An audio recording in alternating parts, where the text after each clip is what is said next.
योग से आज महीना के पहलका एतवार के बरहरिया मठिया पर बैठक में शामिल होकर के सौभाग्य मिलल। सबसे पहले तो हमरा रोरा जाने के चाही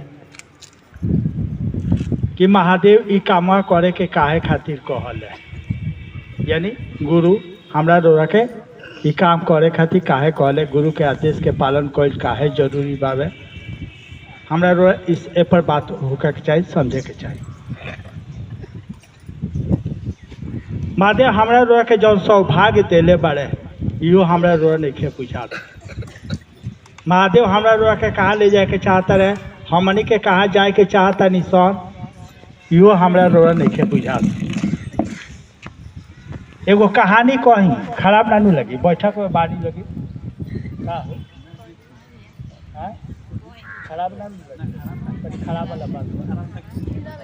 हाँ, एगो कहानी कहतानी ऐसे बुझा जाए कि महादेव हमरा रोरा के कहाँ ले जाए के चाहता रहे, आ हमनी के कहाँ फसल बानी सब बतिया बुझा जाए।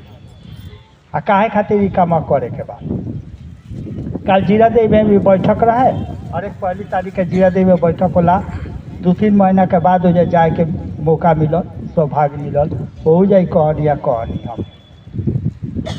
कहानी बा कि माँ पार्वती और महादेव धरती पर घूमत रहेलो। एकाएक माँ पार्वती के नज़र पड़ल सुअर पर। सुअर देखले बनी लोगी, सुअर तो देखल ही कब लोगी, कहाँ रहेला इहो देखले कब लोगी ना। जितने कांच किच रहेला उतने ओकरा मजा आवेला ना, मस्त रहेला। हाँ, जितने कांच कुछ रहेला उतने ओकरा मजा आवेला ना। तो माँ पार्वती के देख के तनी मोह लागल तो महादेव से कहतरी लौकत नहीं खे रोरा, कितना दुख में बिया ना, इतना ही दुख में बिया, कादो पाको का काम लगले बिया थी, तो एक पर तनी रहम करी ना, मैंने एक तनी बढ़िया से राखी तनी बात बुझाता कि ना ओकरा के देख के माँ पार्वती के मोह लागल। महादेव कहले कि अच्छा तनी तोहरा साहब नहीं देख लो ना। महादेव कहले सूर्य से कैलाश पर चल बा ना, कैलाश पर चला, उजा सब चीज मजा बा, उजा कुछ ना करे के पड़ी ना, उजा ठंडा लगेला ना गर्मी होला ना बरसात होला ना दुख बा ना सुख बा, एकदम बढ़िया माहौल जहाँ महादेव बारे कैलाश पर का कमी हुई ना, कुछ के कमी हुई। तो महादेव पूछले सूर्य से चला कैलाश पर का है जाई, एथी में गंजन फसल बाड़ा, दुख एथी में दलदल में फसल बाड़ा ना, कीचड़ काचा में फसल बाड़ा, चलो कैलाश पर, वो जो सब कुछ बढ़िया बावे, कोनो दिक्कत नहीं के, हो जा सब कुछ अपने आप मिलेला, कुछ करे के ना पड़ेला। सूर्य का कहल से सुनी, सूर्य कहल से अच्छा ओजा ई कीच काचो बाकी ना से बताओ ना बुझाइए मन चले, लेकिन हो जाई हो तबे जाए ना हो तो ना जाए, बात बुझाई ठीक वही हाल हमनी के बाकी ना तनी बता दी बाकी ना। कितना प्यार से साहब कहत रहे कहाँ फंसे हो यार, जे लका सूर्या फसल रहे साला हमनी के कहाँ बानी साहब कहता रहे कि कहाँ फंसे हो यार, चलो महादेव के पास, चलो शिव की ओर। बात बुझाई, जे लखा महादेव सूर्या के कहले चलो कैलाश, वही लखा साहब हमरा रोरा के कहता रहा चलो शिव की ओर। अंतर बुझाई का बुझाई, खराब लगता का? हाँ, जे लखा महादेव कहले कि चलो ओजा कोनो दुख नहीं खे, सब मजे बा खाली, वही लेखा साहब कहता रहे हमरा रोरा के ए दीदी चल, ए भैया चल, कहाँ दलदल में फसल बाड़ा, चलो शिव की साहब के चर्चा सुने, साहब के थी बा मोबाइल पर बा, कहाँ फंसे हो यार, चलो महादेव, चलो शिव की ओर। यही खातिर अनुसार निकले, आओ चले शिव की ओर। यानी कहाँ फंसल बाड़ा आप बुझाई। मनी के यही में मजा आवता। सुअरिया देखा खराब कहता निका साला 20 बरिस 25 बरिस के महादेव के चेला तोर भतरा मोर भतरा कहूँ में लाज नहीं के लगा, कहूँ में लाज नहीं के लगा। कहा था 15 साल से महादेव के चेला बनी, 20 साल से चेला बनी, कोई गो सेंटर चलावता नहीं, कोई गो पंचायत चलावता नहीं है। तोर भतरा मोर भतरा कह के अपन समय जियान करता है, के कर बिगाड़ता नहीं सो, के कर बिगाड़ता नहीं सो। उहे सोरिया वाला हाल बावे। हमनी के तो देवे वाला देहता कहता है चला जा, कोनो दिक्कत है के बातों सही बा। साहब के चर्चा हमनी के सुनत कहाँ बनी सो। साहब तो कहता रहे, यदि आपका मन समझ जाए कि शिव मेरे गुरु है, यदि आपका मन समझ जाए कि शिव मेरे गुरु है, देवी देवता लोग तारा नीचे हो जाई, देवी देवता से ऊपर तार सीढ़ी हो जाई। कहाँ लिया जाए के चाहते बात बुझात काहे नहीं के। देवी देवता लोग तारा नीचे हो जाई, देवी देवता से ऊपर तार सीढ़ी हो जाई। खाली तार मन समझ जाओ कि शिव हमार गुरु हमार। आई मानवा के समझा देवे खातिर, मानवा के समझा देवे खातिर ये 3 गो कामवा करे के बा। बाकी लोग के चेला चली हमनी के का बनाए सन, रंग ढंग लौकत नहीं के कितना बनौले बानी सन आ कितना काबिल बानी सन, बुझाते बावे बुझाता का 20 बरिस से 15 बरिस से बना के सब देखिए लेनी सन ना। भाषा बहुत सुनते बानी सन, का कैले बानी सन। सबसे पहले ये बात बुझा गई, इतना तो बुझा गई जे कहाँ फसल बनी सब। अजे लेखा महादेव सुअरिया के कहले कि चल कैलाश, वही लेखा नु साहेब हमरा के घरे घरे संदेश भेज के कहले कि चल शिव की ओर। जाले ले ओजा ना जइब ताले ले गंजन गंजन गंजन होकबे करी, एकरा के महादेव क्लियर होता, क्लियर होता।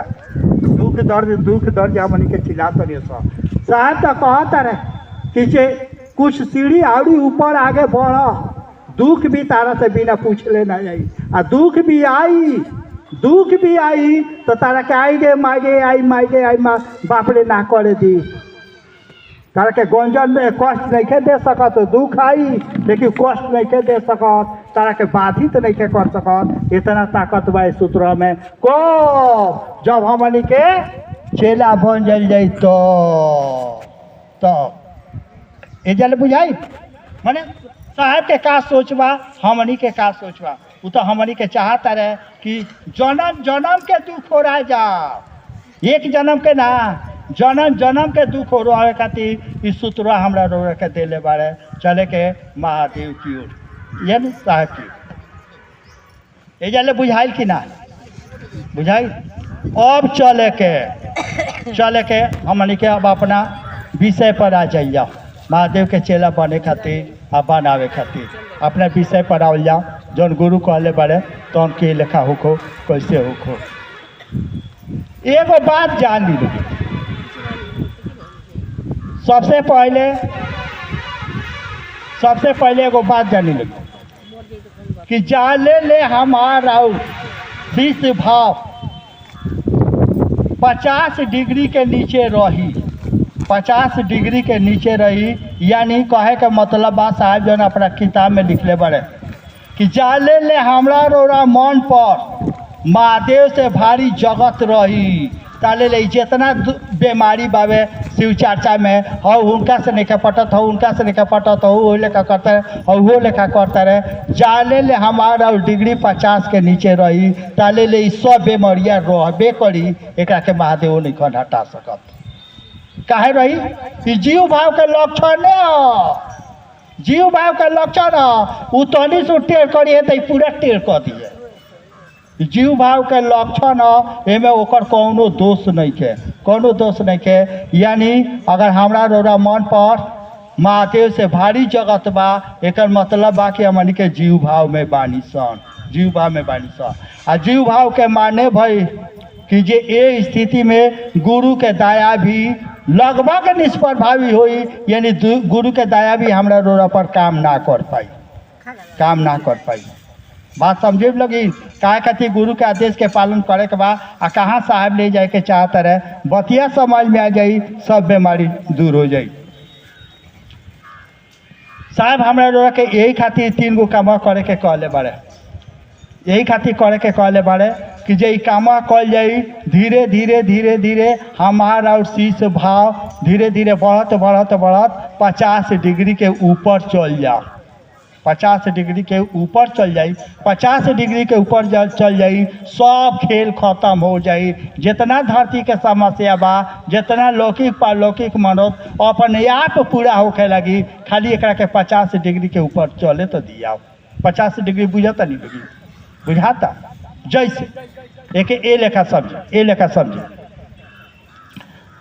साहब भी कहता रहे कि हम महादेव के चलाई, रो कहता कि हम महादेव के चलाई, हमू कहता कि महादेव के चलाई, इहो कहता रहे कि महादेव के चलाई, इहो के कहता कि हम महादेव के चलाई। तो फिर अंतर का बाबे क्यों बताई? अंतर का बा? अंतर बाबे डिग्री के केहू का लगे 1 डिग्री, जैसे आज भी जेकर नाम के घोषणा भइल बा वो महादेव के चेला बा, आ 25-30 वर्ष से जे करता वो महादेव के चेला बा। जेकर आज नाम के घोषणा होता वो महादेव के चेला बा, जेकर 25-30 वर्ष से बावे वो महादेव के चेला बा। अंतर बावे डिग्री के बुझाता, डिग्री के। जैसे साहेब एकरा के ए भाषा में कहले कि केहू पहलका सीढ़ी पर खड़ा बा, केहू दूसरका सीढ़ी पर बा, केहू तीसरका सीढ़ी बावे, यानी ई डिग्री के अंतर बावे। ये डिग्रियाँ बढ़ावे खातिर गुरु के आदेश के पालन करे के जरूरत बा ना। जाले ले ये डिग्रिया समझ ली लोगिन काहे खातिर गुरु जौन कहले बारे तौन करे के बावे, कोई काहे जरूरी बा, गुरु के आदेश के पालन काहे खातिर करे के बा से समझ ली।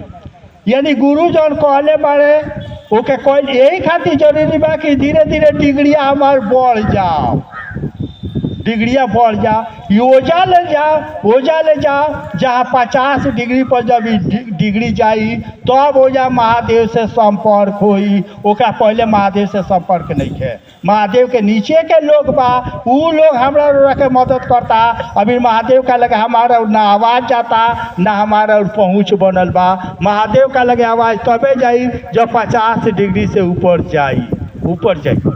एक ए लेखा सब्जी साहब उदाहरण दिले कि एगो चरवाहा रहे, तो जाओ 10-12 गो गाय लेके जंगल में चरावे खातिर जाओ।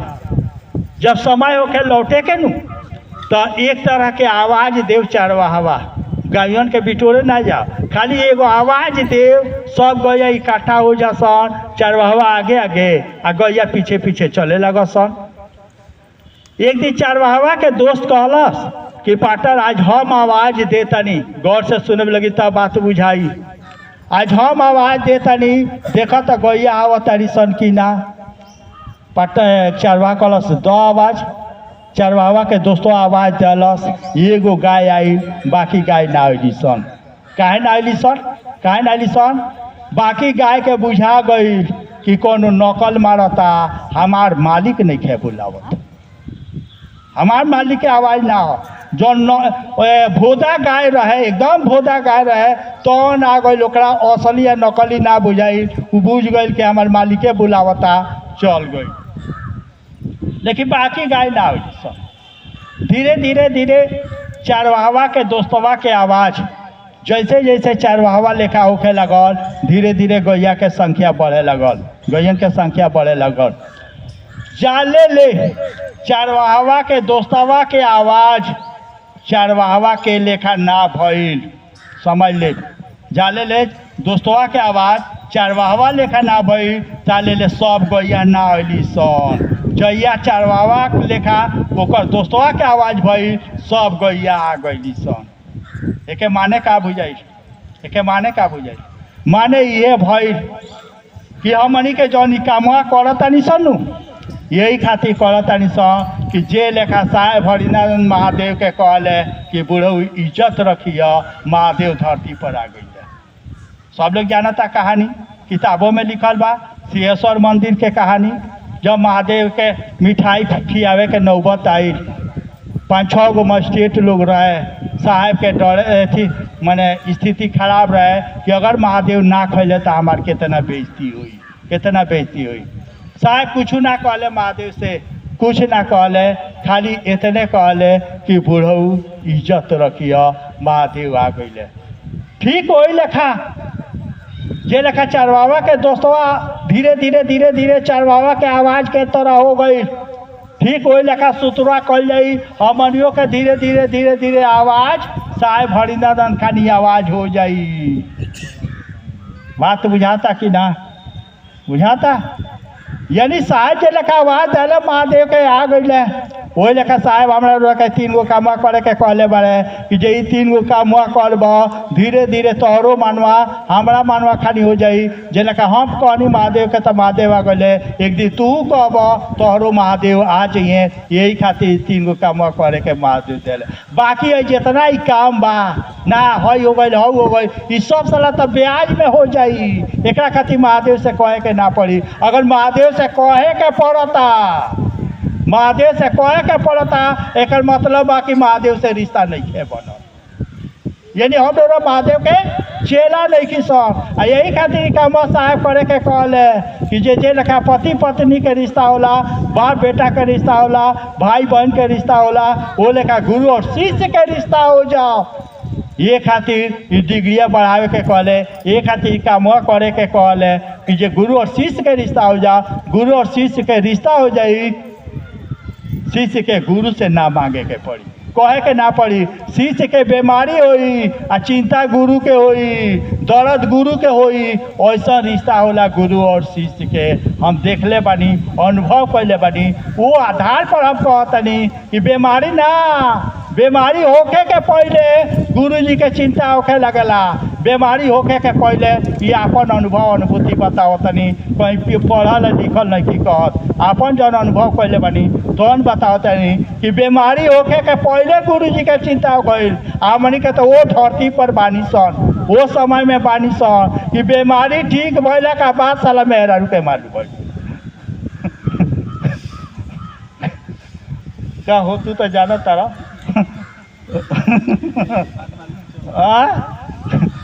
बात बुझाइल कि ना? गुरु और शिष्य के रिश्ता में का अंतर होला, पति पत्नी के रिश्ता में का अंतर होला। यानी गुरु के बीमारी होके के पहले पता होला, आ मेहरारू के बीमारी ठीक भइला के बाद मालूम होला। यही से साहब कहले कि कहाँ फसल बड़ा धरती पर, चलो महादेव की हो। बात बुझाता? यानी हमार और भी आवाज़ साहेब हरिनारायण खाली आवाज़ हो जाओ। ये खातिर 3 गो काम करे के बा, और बाकी जितना झंझट बावे। अच्छा एगो बात बताई, जितना शिव चर्चा में गड़बड़ी आवत आवत ई होता है, इस साहब के नाम मालूम रहे का? साहब के साथ ही नहीं के भल का ना? साहब तो यहाँ तक कहले, साहब के अंतिम संगोष्ठी सुने लोग। साहब कहत रहे शिव को गुरु मानने के बाद, पुनीत रहले उस संगोष्ठी में, शिव को गुरु मानने के बाद मैंने जितना कष्ट झेला है, यहाँ जितने लोग बैठे हुए हैं डोरल के निकल कहत, मैंने उधर 400-500 गुरु भाई बहन रहे, वो लोग के कहते रहे जितने लोग इस हॉल में बैठे हुए हैं एक आदमी भी नहीं झेल सकता है। क्या बुझाई? शिव को गुरु मानने के बाद मैंने जितना कष्ट झेला है, यहाँ जितने लोग बैठे हुए हैं एक आदमी भी नहीं झेल सकता है। लेकिन उसका रिजल्ट महादेव का दिल है। रो तो बुझात हो कि साहब जब इतना कष्ट में अथी कैले तो उनका का मिलल। साहब कहत रहे कि ओकर परिणाम महादेव दिल है कि जितना ब्रह्मांड के ताकत रहे सब मेरा मुट्ठी में रख दिल है। जे भी एक कष्ट से ही काम कैले बा ना कनिया। साहब कहत रहे कि जे शिव को गुरु मानने के बाद मैंने जितना कष्ट झेला है, यहाँ जितने लोग बैठे हुए हैं कोई नहीं झेल सकता है। लेकिन महादेव का परिणाम का दिल है कि पूरा ब्रह्मांड के चाबी ताकत हमरा मुट्ठी में भर दिल है। हमनी के तनिए मनी में घबराए लगत तनी सन का तो चलल बनी सन। अरे तई साहेबों की ओर देखल जा, साहेब का ना सके ई काम कैले बड़े।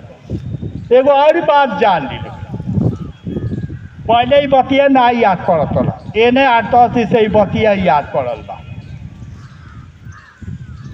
हमनी के रास्ता भटक जाइए नु, रास्ता भटक जाइए तो गंजन होके करी, एकरा के केहू नहीं के रोक सकब।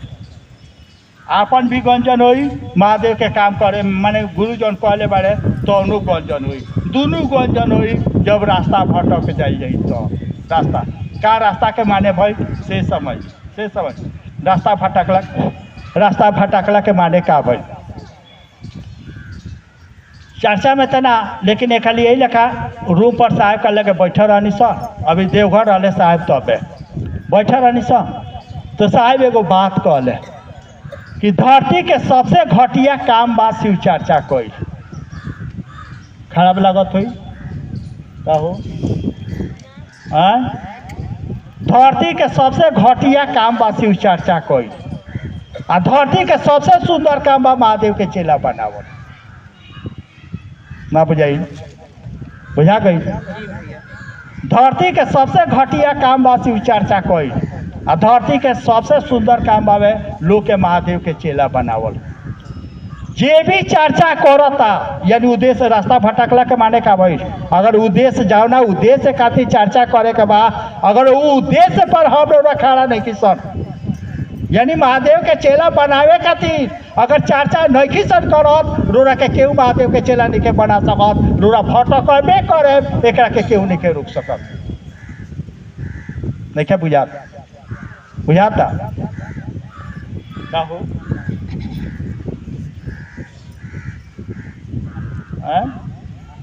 माने चर्चा करे के पीछे हमारा और अगर सोच लोग के चेला बनावे के या बने के बा तो गाड़ी ठीक ठाक चली।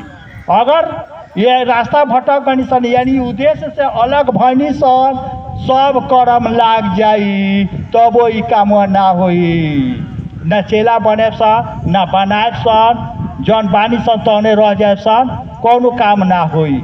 यानी वही पर साहब कहता रहे कि धरती के सब यानी खाली अगर शिव चर्चा पर हमारा नजर बा, उद्देश्य से अलग बानी सन, उद्देश्य से अलग बानी सन को गंजन होकबे करी, एकरा के केहू नहीं के रोक सकत। यही से साहब कहता रहे कि जे भी शिव चर्चा के पकड़ ले बा यानी उद्देश्य से अलग हट गइल बा, ओकर गाड़ी पलटबे करी, एकरा के केहू नहीं के रोक सकत, रास्ता भटकबे करी, एकरा के केहू नहीं के रोक सकत। लेकिन अगर हमारा नजर बा जे हमरा चेला बने के बाद चेला बनावे के बाद कोनो गड़बड़ी नहीं के आ सकत, केहू रोरा के नहीं के रोक सकत, रोरा गाड़ी के केहू हाथ भी नहीं के दे सकत। अगर नजर मंजिल पर बा, सोच पर बा कि हमरा चेला बने के बा, हमरा चेला बनावे के बा, ये खातिर अगर शिव चर्चा करता नहीं, कोनो गंजन नहीं के, कोनो दिक्कत नहीं के, कोनो कठिनाई नहीं के। हम जे भी काम कैले बावे ऐसा थोड़े बा कि हवा में भइल बा, हमनी के काश गंजन सहले बानी सर। साहब जाने बेरा शुरू में लोग आवे चर्चा करे खातिर सिवान में, शुरू में सारे लोग के खाना दिया, नाश्ता दिया, चाय दिया, तब वो 10-12 आदमी से अधिका ना हो खस। चाय नाश्ता भोजन दिया तब वो 10-12 आदमी से अधिका ना हो खस। लेकिन धीरे धीरे रंग देखौलस कि ना, रंग तो लौकल। कुछ दिन के बाद सिवान में ऐसा कोनो जगह ना रह गए जहाँ साहब के उतारल जाओ, ऐसा कोनो फील्ड ना रहे जे साहब के उजा उतारल जाओ। रंग तो लौकल यानी जे भी काम कैले बा कष्ट और परेशानी में ही कैले बा ना। आ साहब एगो आरी बात लिखत रहे मोबाइल पर आवेला जे कष्ट और परेशानी में ही गुरु शिष्य का परिमार्जन करते हैं, यानी ओकर परिमार्जन कष्ट और परेशानी में ही होई। यानी जे भी एक करत आवे दुख दर्द सह के करत आवे ओकरे एकर कीमत बुझा सकता, ऐसी चर्चा के से लगाव हो सकता। जले ले कीमत ना बुझाई तले लेकरा से लगाव होकबे ना कोई। बात बुझाता हमारा, बुझाता यानी शिव चर्चा कल अलग बात बा, याद रखे लोगी। शिव चर्चा कल अलग बात बा, महादेव से ले अलग बात बा, और महादेव से रिश्ता बना ले अलग बात बा।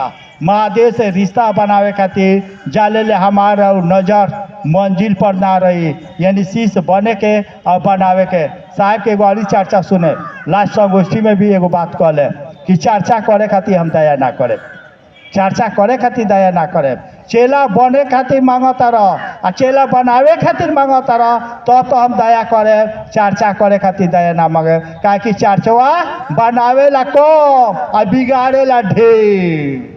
जितना लोग है बिगड़ता, जितना लोग भटकता, खाली चर्चा के परिणाम चर्चुए वो लोग के बिगाड़ दिले बा। ऊ नहीं के बिगड़ल, चर्चुए वो लोग के बिगाड़ दिले बा, चर्चुए भटका दिले बा।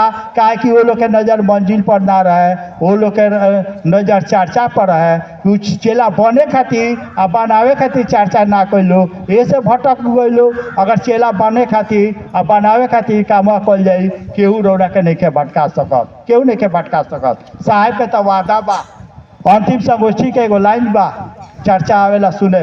साहेब कहता रे खाली शिव के शिष्य बने के चाहत हो जाओ, शिव के शिष्य बने के चाहत हो जाओ, कोनो सूत्र मंत्र करे के जरूरत नहीं के। बगल में कचहरी बा, लिए स्टाम्प पेपर पर लिख दे देतनी, हम तारा के वादा करतनी तारा के महादेव के चेला बना दे। लेकिन हमनी के तो बुझता ही सके हमनी के चेला हो गई निशान। दिक्कत यही बा जे चेला हो गई बा निशान। हमू लोग अथी करी ले, स्टडी करी ले, यानी जेकरा ई बुझा गई। साहब भी कहते रहे कि जहिया तारा ई बुझा गई कि हम महादेव के चेला हो गई बनी, वो दिन से उल्टा गिनती शुरू हो जाई बाबू, उल्टा गिनती शुरू हो जाई जे हम महादेव के चेला हो गई बनी। सबसे पहले के बात तो जान ली जे सूत्रा हमरा रोरा के मात्र यही खातिर करे के बा, इतने खातिर करे के बा कि हमारा डिग्रिया 50 के ऊपर चल जाओ। 50 के ऊपर अगर जाले ले नहीं के जात ताले ले हमारा पकड़ महादेव के पकड़ से बाहर बनी सन। एक ए लेकर समझी।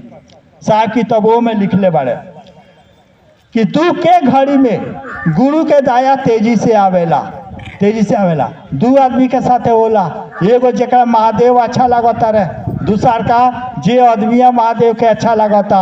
दोनों सुने में एके लेखा लगेला, लेकिन एक बाना जमीन आसमान के अंतर बा, जमीन आसमान के अंतर बा। आज महादेव हमरा अच्छा लगता रहे, काल अच्छा लगिए कि ना लगिए एक कोनो गारंटी नहीं है, कोनो गारंटी नहीं है। आदमी के स्वभाव ना 10 साली रोड़ा केहू के मदद करी, 10 साली मदद करी आ ये खाली ना करी ना, दिन भर गाड़िए सुने के मिली।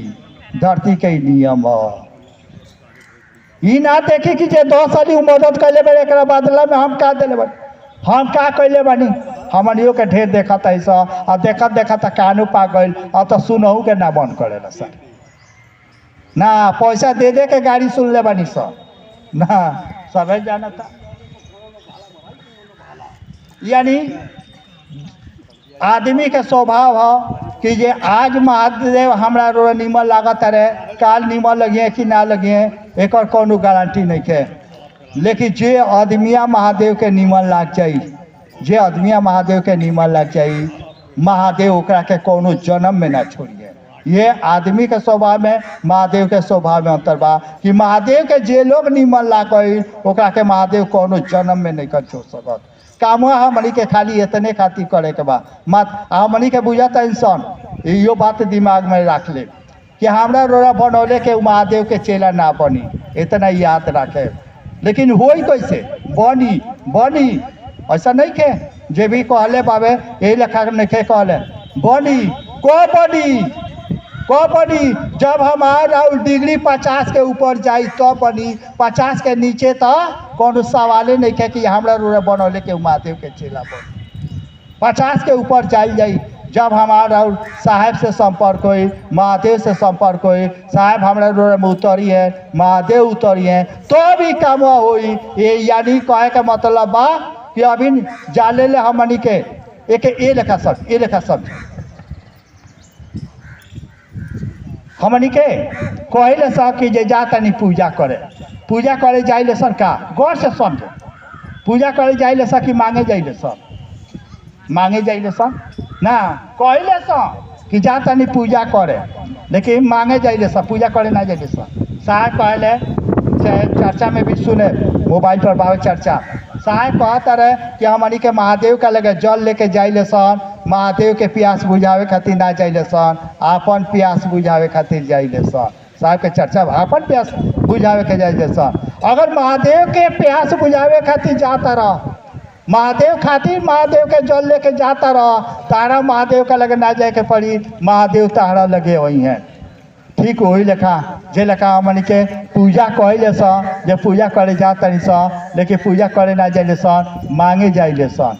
ठीक वही लेखा शिव चर्चो करत नहीं सन, लोग के चेला चेली बनावे खातिर नहीं सन करत, आपन जगत खातिर करत नहीं सन। ना बुझाइलो बुझाई काहे होता, काहे होता? यानी 50 डिग्री के नीचे हमारा और शीश भाव रही। एक मतलब बा कि हमरा रोरा मन पर महादेव से भारी जगत बा, महादेव से भारी जगत बा 50 डिग्री के नहीं। तो जौन भारी रही तौने खातिर चर्चा करे। बेटा भारी हो तो बेटा खातिर करे, मेहरारू भारी हो मेहरारू खातिर करे, मर्द भारी हो मर्द खातिर करे, पैसा भारी हो पैसा खातिर करे। लेकिन ये 50 डिग्री के जब ऊपर जाई, यानी जगत से भारी महादेव हुई है, तो महादेव के चर्चा महादेव खातिर होई। बुझाता कि ना लोग?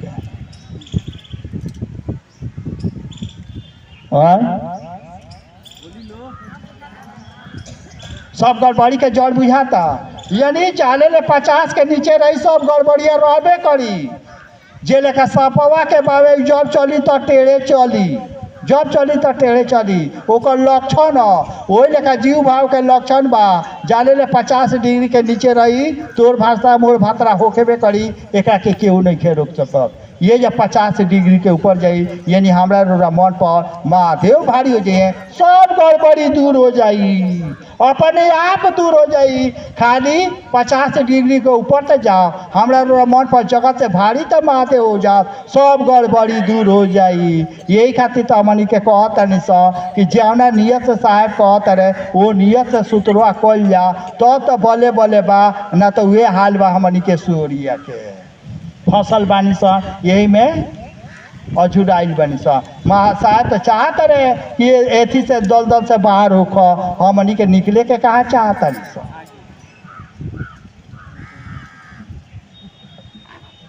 और का कही हम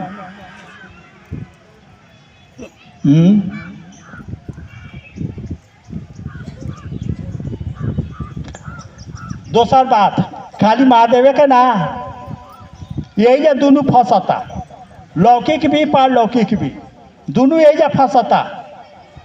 50 डिग्री के नीचे रही, वो ना होई इहो ना होई, होई होई कब ले होई एक कोनो गारंटी नहीं है, कब ले होई एक कोनो गारंटी नहीं है।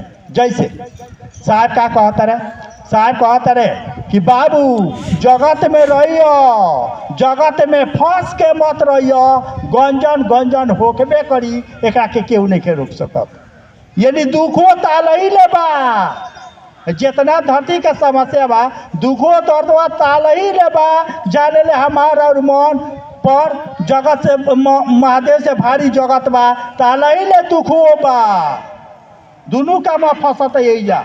जया हमारा और मन पर जगत से भारी महादेव हो जाइए, दुखों खत्म हो जाई, महादेव के कमो हमनी के बढ़िया से होके लगी। जे लेखा साहेब कहता रहे, जे लेखा महादेव कहता रहे, वो लेखा होके लगी, तब लोग महादेव के चेला बनी। इतने कमो हमारा बा कि अपने गुरु भाई बहन के भी मन पर महादेव भारी हो जास, ई सोच के चर्चा करे के बा, सोच के लोग के समझावे के बा, बतावे के बा कि हमरा गुरु भाई बहन के भी मन पर महादेव भारी हो जास। अच्छा एगो बात बताइए, हमनी के काबिल काबिल बनल बानी सन, काबिलियत ऐसन ऐसन बावे कि अगर मंच पर ना बोलावल जाए तो लोग खिसी आइए जाए। ऐसन ऐसन काबिल लोग बा कि मंच पर ना बोलावल जाए तो खिसिया जाए लोग। अगर ओकरा से पूछल जाई कि एक आदमी के बतावा कि जे महादेव के चेला बनौले होकबा का, चेला के माने का बोले बनी, कैसन चेला बनावे के महादेव कहले, चर्चा करे के महादेव ने कौन कहले, ई मालूम बा लोग के? हमारी के तो 99% लोग के मालूमो नहीं है कि हमारी के गुरुजी करे के का कहले बारे, इहो नहीं है मालूम। गुरुजी हमारी के चर्चा करे के नहीं कहले, ई बतिया दिमाग से निकाल दे। कहली चर्चा में बतकई भइल बा कि महादेव जब साहब से कहले कि हरिंद तुम जो करते हो सो दूसरों को करने के लिए कहो। साहब कहले कि मैं वही कहता हूँ जो मैं करता हूँ। महादेव कहले कि तुम असत्य बोलते हो। साहब कहले कि हमको झूठ बोलने की आदत नहीं है। यानी साहब के झूठ और असत्य में अंतर ना बुझात रहे। साहब कहले कि हमको झूठ बोलने की आदत नहीं है। तब महादेव पूछ ले तुम क्या करते हो। अतः जी मैं लोगों को शिव का शिष्य बनाता हूँ ना। तब महादेव पूछ ले करने के लिए क्या कहते हो। यानी साहब लोग के महादेव के चेला बनावत है। हमनियों के महादेव ये कहले कि जे लेखा तू महादेव के चेला बनावत रह वो लेखा ओकरों के कह कि वो लोग के महादेव के चेला बनाओ। चर्चा करे के महादेव ना कहले, चर्चा तो माध्यम बावे। महादेव कहले कि ओकरों के कह कि वो लोग के महादेव के चेला बनाओ। मंजिल हमारा बा लोग के महादेव के चेला बनावल। ये बतिया साहब पहले कह। जब साहब का लगे आदमी जा तो कह जे जा लोग के महादेव के चेला बनाओ, जा महादेव के चेला बनाओ। लेकिन इन्हें शरीर छोड़े से साल 2 साल पहले साहब ही ना कह जे जा लोग के महादेव के चेला बनाओ। साहब कहले कि पहले खुद महादेव के चेला बनो ओकरा बाद महादेव के चेला बनइयो। क्लियर भाई। यानी हमनी के तब मालूमो नहीं है कि गुरु मैंने हम सब लोग के नहीं कह, लेकिन बहुत लोग के मालूमो नहीं है कि गुरु जी हमरा के करे के का कहले बड़े। चेला के माने भाई जेकरा मन पर गुरु और जगत से भारी महादेव हो जात वैसा चेला बनावे के गुरु हमरा रो के कहले बारे। क्लियर भाई। चले के सूत्र के लेखा करे के बाबे एके समझल जा, एके समझल जा, बाकी तो होते रही। सूत्र हमन के लेखा करे के बा। पहल का सूत्र याद कर ले बानी सन ना। महात्मा जी के तोता खानी शिकारी आएगा जाल बिछाएगा दाना डालेगा फंसना नहीं। वही लेखा हमनियों के याद कर ले बानी सा। हरिंदर भैया महान बारे 3 गो सूत्र देले बारे। पहलका में दया मांगे के बाद, दूसरा में चर्चा करे के बाद, तीसरा में प्रणाम करे के बाद महात्मा जी के तोता खानी रट ले बानी सा। लेकिन एक समझत नहीं की सब। साहब क्या लगे शरीर छोड़े से 1.5 साल पहले जाए सनू तो साहब एक गो बात कहस। पहलका सूत्र पर ध्यान दलूगी, पहलका सूत्र पर जोर दलूगी, पहलका सूत्र लोग के समझावलूगी, बार बार कहस। लोग महात्मा जी के तोता खानी रट ले बातों ठीक कहते रहे, बातों ठीक कहते रहे। पहलका सूत्र हमारा का बा, हे शिव आप मेरे गुरु हैं। ये लिखन बा, हे शिव आप मेरे गुरु हैं। गुरु के जौन काम बा तो गुरु करता रहे, गुरु तो करता रहे। हमारा दुख दर्द कम होता है। हमारे जौन कहता है तो महादेव करता रहे। ना कहले रहते थे ये लोग ना आते तो ना हमारे बुझाता। हे शिव आप मेरे गुरु हैं, यानी गुरु अपन काम करता रहे। दूसरा का लाइन का कहता है इंसान, मैं आपका शिष्य हूँ, मैं आपका शिष्य हूँ। यानी गुरु जी हमरा रोड़ा के जौन कहले बड़े तो हम रोड़ा करता निशन का।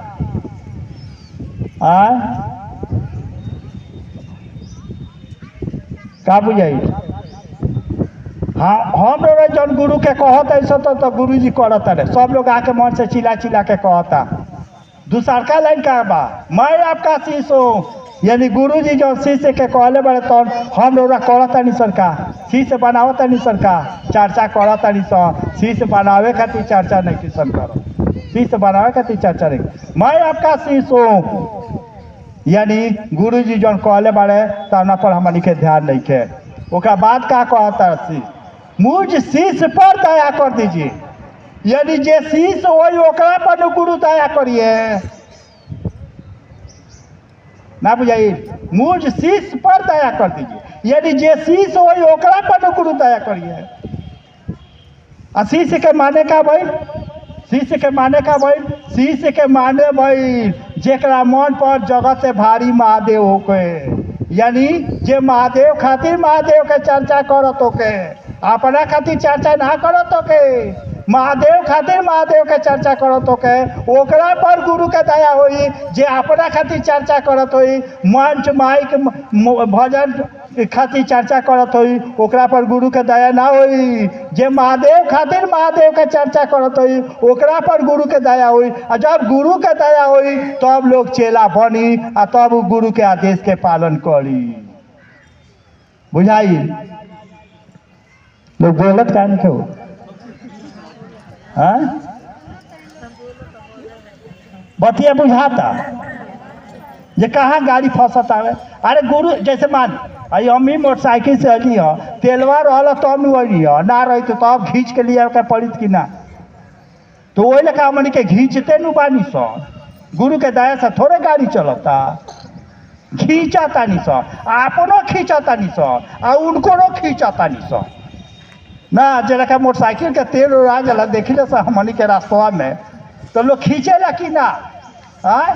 देखला पसेना के एक हाथे पसेना पोछेले, एक हाथे गड़िया खींचेले। वही लेखा हमनी के दोनों खींचता ऐसा कि ना, अपनो गड़िया खींचता ऐसा, महादेव के गड़िया खींचता नहीं सन। काय खींचे के पड़ता, काय खींचे के पड़ता, ये से खींचे के पड़ता कि हमनी के गुरु के दया नइखे लेवे लायक बनल। गुरु के दया लेवे लायक उहे आदमी होई जे महादेव खातिर महादेव के चर्चा कर। आ जब गुरु के दया होई दोनों गड़िया इतना तेजी में चली, इतना बढ़िया चली कि देखे वाला देखते रह जाई कि एक के लेखा बढ़िया चलता, घरों ठीक बा, महादेव के कमो बढ़िया करता, जहाँ जाता था लोग बोलावता, जहाँ जाता खोजता है, एक बतियों लोग के अच्छा लगावता। यानी गुरु के दया होई तो ये होई, अपनो काम बढ़िया होई, महादेव जौन कहले बारे दोनों बढ़िया होई। जब गुरुए करे लगे तो फिर बाकी का लगे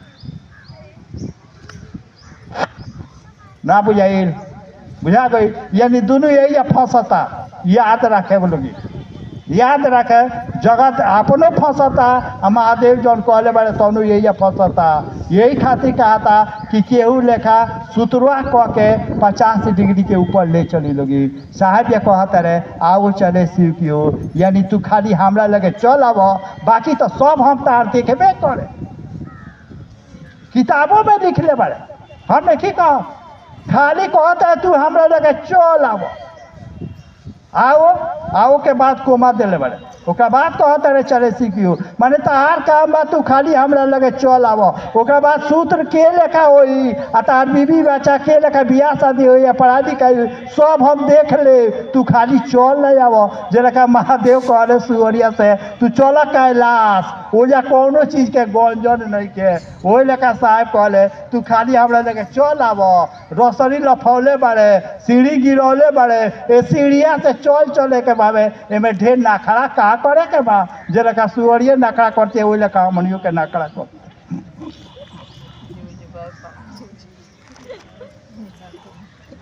ना। बुझाइल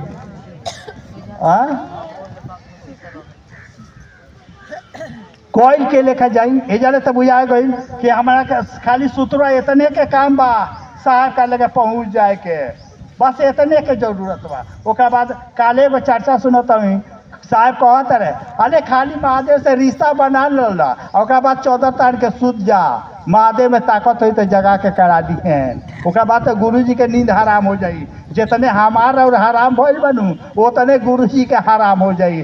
सूत चलवा साला पढ़त हो ये नहीं के, अब चिंता गुरु जी के ओके लगी, वो खाली चल जाई जाओ।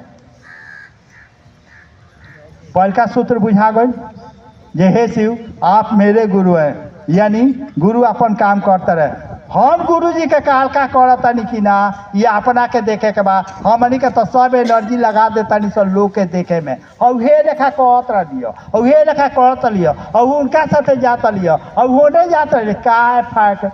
साहब कहता रहे कौन क्या कहता है, कौन क्या करता है, इसकी चिंता छोड़ दीजिए। आपको महादेव ने क्या कहा है, लोग क्या कहता, लोग क्या करता, ऐसे हमरा क्या मतलब बा। हमरा मतलब बा कि हमरा के महादेव का कहले बड़े, वो बात पर खड़ा हो जाई, खाली वो बात पर खड़ा हो जाई। साहब कहता रहे है तो थोड़ा कठिन, तनी कठिन तो बा, है तो थोड़ा कठिन, लेकिन अगर इस बात पर खड़े हो गए एक दिन गाड़ी बहुत आगे निकल जाएगी। रोड़ा नहीं के दिक्कत होता है, गाँव पंचायत और ब्लॉक में काम करे में जे पूरा जिला देखता, पूरा कमिश्नरी देखता, ओकरा कितना गंजन होत हुई। देखिए केहू कुछ नहीं के बिगाड़ पाव, यो रोड़ा नहीं के लौकत हुई, केहू कुछ नहीं के बिगाड़ पाव। का है जेकरा पर गुरु के दया होई केहू कुछ ना बिगाड़ी। याद रखे। आ जेकरा पर गुरु के दया होई ओकरा ना कहे के पड़ी ए दीदी हमरा टीम में आवा ना, ए दीदी हमरा टीम में आवा ना कहे के पड़ी। अगर गुरु के दया के भरोसे बानी ना एक आदमी जइए तेरे आदमी होइए निहोरा ना करे के पड़ी। एक दिन रतन टाटा के इंटरव्यू सुनतनी, टाटा के मालिक के इंटरव्यू सुनत रहनी तो कहत रहे कि यदि आपका प्रोडक्ट बढ़िया है यानी सामान बढ़िया बा, टाटा ट्रक बस बनावे ले, अगर सामान बढ़िया बा तो ग्राहक रौरा के खोजी, रौरा ग्राहक के ना खोजे के पड़ी। अगर सामान घटिया बा तो रौरा ग्राहक के खोजे के पड़ी, ग्राहक रौरा के ना खोजे के पड़ी। ठीक हुई लेखा रौर नियत ठीक बा, रौरा गुरु के आदेश पर खड़ा बानी, रौरा लोग के ना निहोरा करे के पड़ी, लोग रौरा के निहोरा करी। हमनी के साहब के बात पर खड़ा तो भल जाओ, हमनी के खड़ो नहीं किसन हो। बात बुझाई? दया मांगल के लेखा जाई, दया मांगल के लेखा जाई सबसे पहले जानी। अब बुझा गल काहे खातिर दया मांगे के बा? दया यही खातिर मांगे के बा कि हमारा डिग्रिया बढ़ जाओ, 50 तक ले चल जाओ, यही खातिर दया मांगे के बा, यही खातिर दया मांगे के बा। एक ये लेखा समझे। साहब से एक आदमी पूछा कि दया में प्रेम में का अंतर बा, समझ ले लोगी।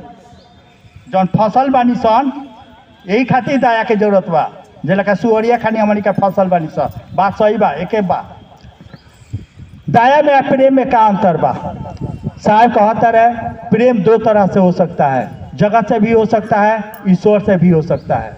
लेकिन गुरु की दया याद रखे, लेकिन गुरु की दया मात्र ईश्वर से प्रेम कराता है। यानी गुरु के दया होई तो अबे जगत हलुक होई, न तो जगत में तो फसले बनी सब। बात बुझाते कि ना? दया के का जरूरत बा? गुरु के दया होई तो हमारा और मन जगत से बाहर होई, यानी जगत से बाहर होई, यानी महादेव से प्यार होई तो जगत हलुक होई। यही काम गुरु के दया से होई। यही से साहब एकरा के 1 नंबर में कहले।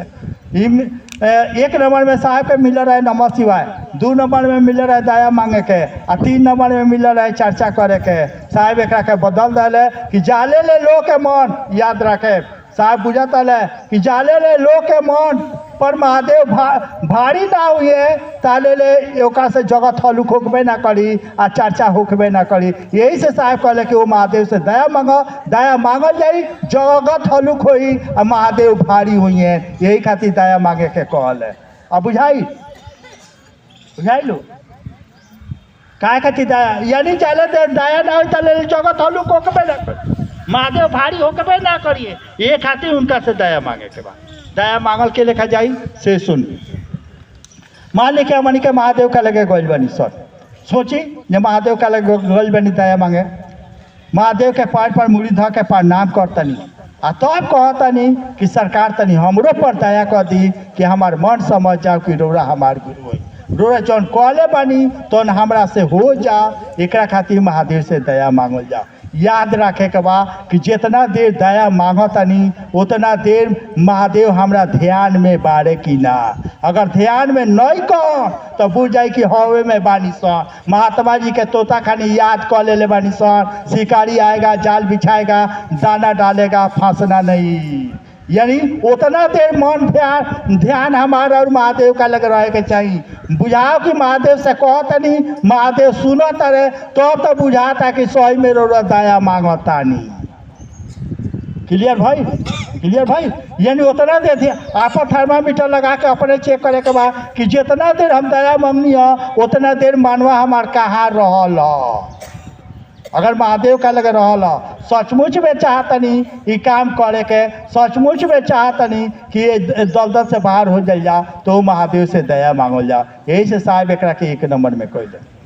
मान ली कि साहब से दया मांगे के हुई तो साहब का लगे चल जाई, साहब के प्रणाम कल जाई ना, तब कल जाई कि भैया तनी हमरो पर दया कर दी कि हमार मन समझ जाओ कि शिव हमार गुरु हम, जो रौरा कहले बनी तो हमरा से हो जाओ।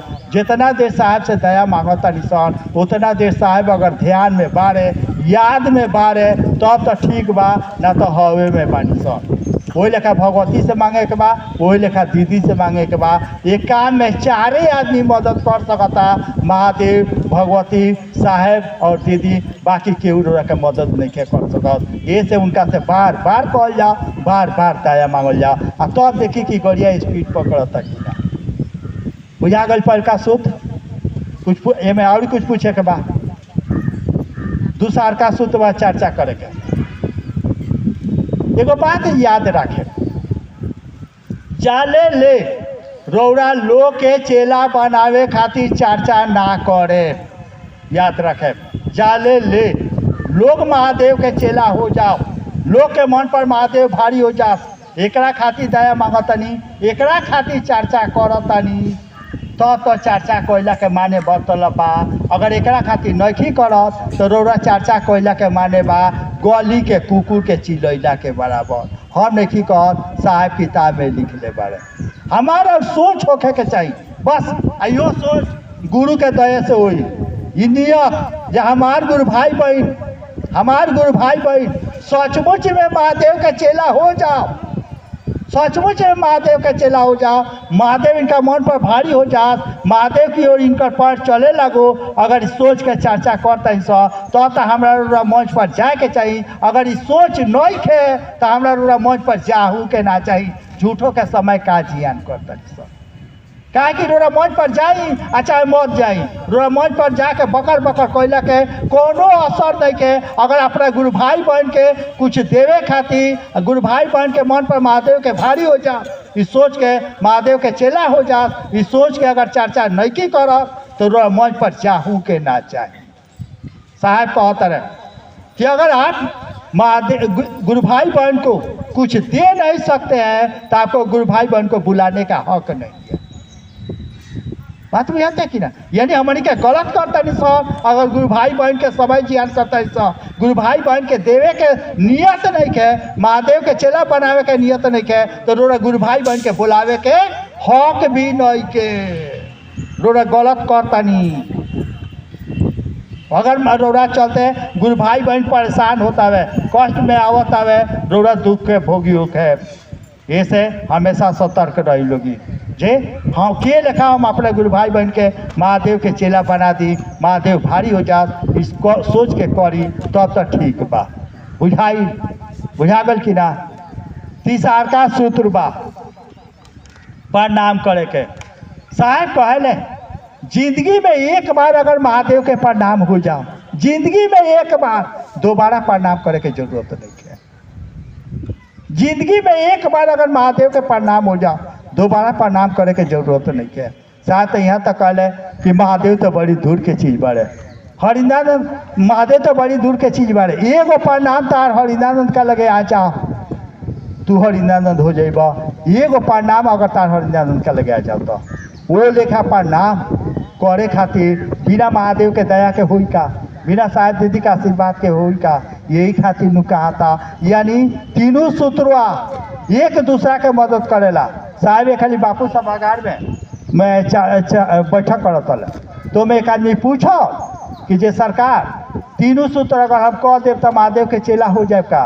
साहब कहले कि तीनों सूत्र एगो सूत्र काफी बा, एगो सूत्र काफी बा, तीन गो तो बहुत दूर के, एगो सूत्र काफी बा। अगर दिल से दया मंगा गई जे रखे साहब कहले कि जे महादेव इज्जत रखिया, दिल से आवाज निकलल, महादेव तक पहुंच गई। दूसर का बाबे खाली चाहत हो जाओ कि हमारे गुरु भाई बहन सचमुच में महादेव के चला जाओ। अगर दिल से आवाज निकलता लोग के महादेव के चेला बनावे खातिर एगो सूत्र काफी बा। ना कहनी तीसर का के जिंदगी में एक बार अगर महादेव का लगातार एगो प्रणाम चल जाओ, दोबारा प्रणाम करे के जरूरत नहीं है। कान देले बड़े साहब हमरे रखे, हमनी के बुझात का बा। धरती पर तो पहिल का बेर हमरा रोज जैसन आदमी के महादेव के चेला बने के सौभाग्य मिलल बा। महादेव तो चाहता रहे जे लेखा सुअरिया के कहले चल कैलाश, मुझे सब कुछ कोनो दिक्कते नहीं खे, कोनो गंजन नहीं खे, वो लेखा हमरा रोज के तो लिया जाए के चाहता रहे। रसड़ी तो सीढ़ी तो गिरौले बड़े, यही सीढ़ी के माध्यम से चल आव, कहाँ जाए खातिर हमन के तैयार बनी सब। बात बुझाई प्रणाम करे खातिर कहली बात कही भइल बा। साहेब पहले कहतल हाँ कि जे एक माला में प्रणाम करे में 3 से 4 मिनट लगी। मैंने नमः शिवाय मंत्र से महादेव के प्रणाम करे में एक माला करे में 3 से 4 मिनट लगी। और साहेब इन्हें कह के शुरू कैले रहे हन कि ना अब मन से प्रणाम कर, मन से प्रणाम करब तो उन्हें प्रणाम महादेव का लगे जाई। मुँह से प्रणाम करब महादेव का लगे ना चाहिए। मन से जौन प्रणाम कर जाई तो उन्हें महादेव का लगे जाई। आ साहेब तबे कहले कुछ करे के, हमेशा सिलेबस बदलत रहेला। साहेब तबे कहले करे के कि साहेब के बुझा जाला कि हमार गुरु भाई बन जे चाहिए। सब खेला चाहत पर बा, सब खेला चाहत पर बा। साहब के बुझा गई कि हमार गुरु भाई बहन अगर चाहता महादेव के प्रणाम करे के तो प्रणाम कर ली। तबे कहले कि मन से प्रणाम कर। पहले कहता कि जे 3 से 4 मिनट लगी, खाली नमः शिवाय कह के प्रणाम कर लो, चाहे मन कहीं घूमता। लेकिन साहब की बात बुझा गई कि अगर महादेव अगर गुरु भाई बहन चाही तो महादेव के प्रणाम कर ली। क्या साहब के बोलिया में ताकत बा, साहब के सोच में ताकत बा। करावे के चाहता रहे हमनी के करे के नहीं सच्चा। ये से कहले कि हम मन से प्रणाम करो, मन से। साहब किताबों में लिखले बारे भाव युक्त प्रणामी महादेव को ग्राह्य हो, माने ग्रहण करिए। जे लोग भाव से प्रणाम करेला उहे प्रणाम महादेव ग्रहण करेले।